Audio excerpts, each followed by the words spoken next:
ଦୁଇଟି ଲବଙ୍ଗ ଏହି ଜାଗାରେ ରଖିଦିଅ। ଗ୍ୟାରେଣ୍ଟି ଦେଉଛି ପଡ଼ିଶା ଘର ଭାଉଜ 5 ମିନିଟ୍ରେ ରୁମ୍କୁ ଡାକିବ, ଆଉ ଯାହା ଚାହିଁବେ ତାହା କରିବାକୁ ଦେବ। ମାତ୍ର ଗୋଟିଏ ଥର ଆଜି ରାତିରେ କରିକି ଦେଖନ୍ତୁ। ହଁ ଦର୍ଶକ ବନ୍ଧୁ, ଆଜିର ଏହି ଭିଡ଼ିଓଟିରେ ମୁଁ ଆପଣଙ୍କୁ ଶିଖାଇବି ବିନା ମନ୍ତ୍ରତନ୍ତ୍ରରେ କେବଳ 2ଟି ଲବଙ୍ଗ ସାହାଯ୍ୟରେ ଆପଣ କିପରି ସୁନ୍ଦରୀରୁ ସୁନ୍ଦରୀ ଝିଅକୁ ପଠାଇ ପାରିବେ, ପଡ଼ିଶା ଘର ସୁନ୍ଦରୀ ଭାଉଜକୁ ପଠାଇ ପାରିବେ, ତା'ଠାରୁ ନିଜର ମନ ମୁତାବକ କାମ ହାସଲ କରିପାରିବେ। ଏହି ବଶୀକରଣ କରିବା ପାଇଁ ଆପଣଙ୍କୁ କିଛି ବି ପଇସା ଖର୍ଚ୍ଚ କରିବାକୁ ପଡ଼ିବନି କିମ୍ବା ବେଶୀ କିଛି ସାମଗ୍ରୀର ଆବଶ୍ୟକ ନାହିଁ। କେବଳ 2ଟି ଲବଙ୍ଗର ସାହାଯ୍ୟରେ ଆପଣ ସେ ଝିଅକୁ ପଠାଇ ପାରିବେ। ପଡ଼ିଶା ଘର ସୁନ୍ଦରୀ ଭାଉଜକୁ ନିଜ ବଶରେ କରିପାରିବେ।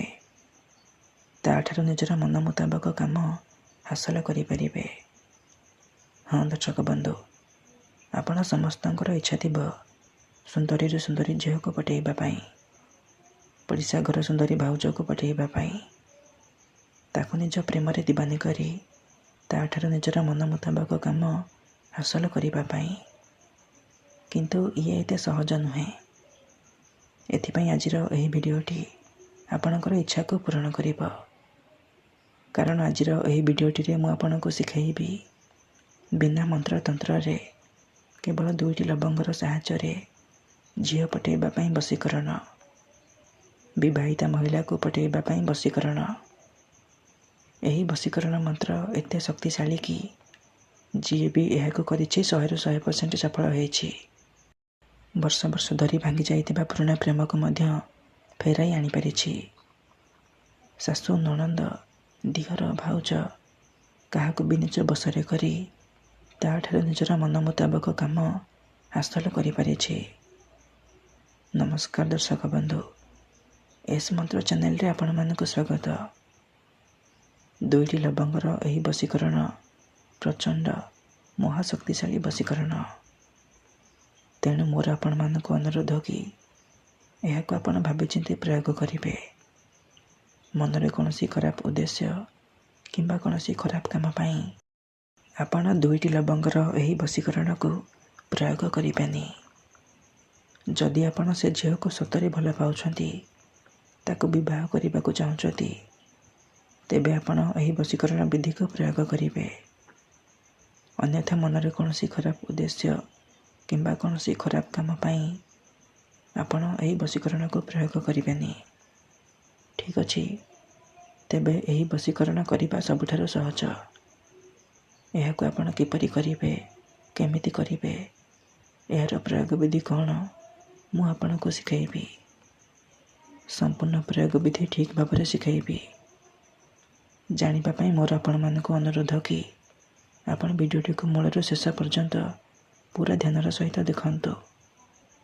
ବିଧିଟି ଜାଣିବା ପୂର୍ବରୁ ମୋର ଆପଣମାନଙ୍କୁ ଆଉ ଗୋଟିଏ ଅନୁରୋଧ କି ଯଦି ଆପଣ ଆମ ଚ୍ୟାନେଲକୁ ନୂଆକି ଆସିଛନ୍ତି, ତେବେ ଦୟାକରି ଚ୍ୟାନେଲକୁ ସବସ୍କ୍ରାଇବ୍ କରି ପାଖରେ ଥିବା ବେଲ୍ ଆଇକନ୍କୁ ମଧ୍ୟ ଦବାଇ ଦିଅନ୍ତୁ, ଯାହାଦ୍ୱାରା ଆମେ ଯେଉଁ ବି ଭିଡ଼ିଓ ଅପଲୋଡ଼ କରିବୁ ସର୍ବପ୍ରଥମେ ଆପଣ ଦେଖିପାରିବେ ଆଉ ତା'ର ଲାଭ ପାଇପାରିବେ।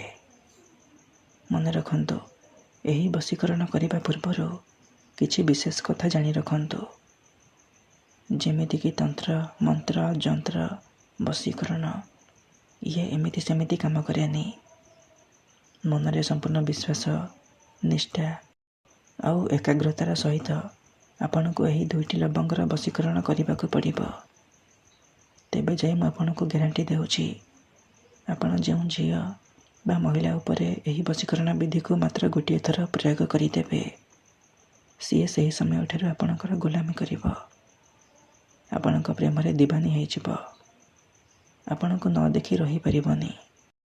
ଯେଉଁ ଝିଅ ଆପଣଙ୍କୁ ଭାଉ ଦେଉନଥିଲା, ସିଏ ନିଜେ ଆସି ଆପଣଙ୍କ ସହିତ କଥା ହେବ ଆଉ ଆପଣଙ୍କୁ ଭଲ ପାଉଛି ବୋଲି କହିବ। ଯେଉଁ ପଡ଼ିଶା ଘର ଭାଉଜର ସୁନ୍ଦରତାକୁ ଦେଖି ଆପଣ ତାକୁ ଦିନରାତି ଭାବୁଛନ୍ତି, ସିଏ ନିଜେ ଆପଣଙ୍କୁ ଫୋନ୍ କରି ଘରକୁ ଡାକିବ ଆଉ ଯାହା ଚାହିଁବେ ତାହା କରିବାକୁ ଦେବ। ଆପଣଙ୍କର ସବୁ ଇଚ୍ଛା ପୂରଣ କରିବ। ଠିକ୍ ଅଛି, ତେବେ ଏହି ବଶୀକରଣକୁ ଆପଣ କିପରି କରିବେ, କେମିତି କରିବେ, ଏହାର ପ୍ରୟୋଗ ବିଧି କ'ଣ, ଧ୍ୟାନର ସହିତ ଶୁଣନ୍ତୁ। ଏହି ବଶୀକରଣ କରିବା ପାଇଁ ଆପଣ କେବଳ 2ଟା ଲବଙ୍ଗ ଆଣିବେ, ଅଳ୍ପ ଟିକେ ଲାଲ ସିନ୍ଦୁର ଆଣିବେ, ଆଉ କଳା ସୂତା ଆଣିବେ। ଏତିକି ଜିନିଷ ସାହାଯ୍ୟରେ ଆପଣ ସୁନ୍ଦରୀରୁ ସୁନ୍ଦରୀ ଝିଅକୁ ପଠାଇ ପାରିବେ, ପଡ଼ିଶା ଘର ସୁନ୍ଦରୀ ଭାଉଜକୁ ପଠାଇ ପାରିବେ, ତାଠାରୁ ନିଜର ମନ ମୁତାବକ କାମ ହାସଲ କରିପାରିବେ। ଏହି ବଶୀକରଣ ବିଧିକୁ ଆପଣ କେବଳ ଶୁକ୍ରବାର ଦିନ କରିପାରିବେ। କେଉଁ ବି ସମୟରେ କରିପାରିବେ। ବିଧିଟି କରିବା ପୂର୍ବରୁ ଭଲ ଭାବରେ ହାତ, ଗୋଡ଼, ମୁହଁ ଧୋଇକି ସଫା ବସ୍ତ୍ର ପିନ୍ଧିକି ଆପଣ ଏହି ବଶୀକରଣ ବିଧିକୁ ଆରମ୍ଭ କରିବେ। ପ୍ରଥମେ ଆପଣ କ'ଣ କରିବେ, ଏହିସବୁ ସାମଗ୍ରୀକୁ ନେଇକି କୌଣସି ଏକ ଜାଗାରେ ଦକ୍ଷିଣ ଦିଗକୁ ମୁହଁ କରିକି ବସି ପଡ଼ିବେ। ଧ୍ୟାନ ରଖିବେ, ଯେଉଁଠାରେ ଆପଣଙ୍କୁ କେହି ଦେଖିବେନି କିମ୍ବା ଅଧାରୁ ଡାକିବେନି। ତାପରେ ଯେଉଁ 2ଟା ଲବଙ୍ଗ ଆଣିଛନ୍ତି, ସେଇ 2ଟା ଲବଙ୍ଗରୁ ଗୋଟିଏ ଲବଙ୍ଗ ଡାହାଣ ହାତରେ ଧରିବେ, ଆଉ 3 ଥର ସେଇ ଝିଅ ବା ମହିଳାର ନାମ କହିବେ। ତାପରେ ସେଇ ଲବଙ୍ଗରେ ଗୋଟିଏ ଥର ଫୁଙ୍କିଦେବେ। ତାପରେ ଆଉ ଗୋଟିଏ ଲବଙ୍ଗ ଧରିବେ, 3 ଥର ନିଜର ନାମ କହିବେ। ତାପରେ ସେଇ ଲବଙ୍ଗରେ ଫୁଙ୍କିଦେବେ। ଏତିକି କରିସାରିବା ପରେ ସେ 2ଟା ଯାକ ଲବଙ୍ଗକୁ ଏକାଠି କରିକି କଳା ସୂତାରେ ବାନ୍ଧିଦେବେ, ଆଉ ସେଥିରେ ଭଲ ଭାବରେ ସିନ୍ଦୁର ଲଗାଇଦେବେ। ତାପରେ ଆପଣ କ'ଣ କରିବେ, ସେଇ 2ଟା ଯାକ ଲବଙ୍ଗକୁ ଆପଣ ସେହିପରି ନେଇକି କୌଣସି ଏକ ଓସ୍ତ ଗଛ ମୂଳରେ ରଖିଦେଇ ଚୁପଚାପ ଘରକୁ ଫେରି ଆସିବେ।